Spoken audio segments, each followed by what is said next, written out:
Hello everyone, this is my Honda CRF250L. It's a 2013 model and it is a new model for Honda this year. It is a replacement for their 230cc dual sport bike, and improvements they've made from the 230 are they've changed this to fuel injection, they've water cooled it, they've given it more suspension travel and more ground clearance. It's a very nicely styled bike. The exhaust is whisper quiet. This thing sounds like a sewing machine going down the road, so you're not going to annoy your neighbors.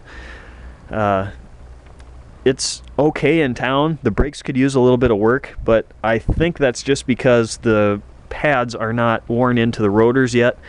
There's a lot of asperities on brakes when you put them in new, and it takes a while for them to wear in so they can grab correctly.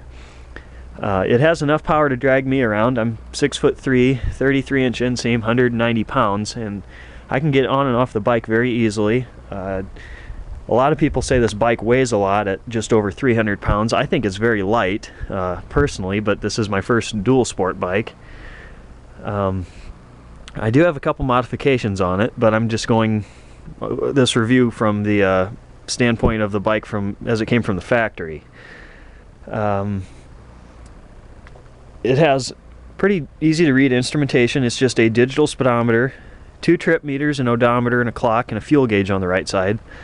Holds about 2 gallons of gas, and overall I'm very impressed. It's a nice little bike, and I've ridden the Yamaha 250, and it is not worth $2,000 more than this bike.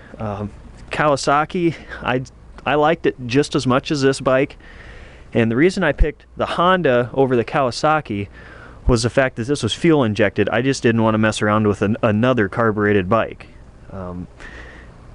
Honda does have passenger pegs on here, but honestly I don't think I'd take another person around on this bike. It doesn't weigh enough, and honestly I don't think the suspension would handle 2 people very well. You'd have to really adjust it out to get 2 people on here.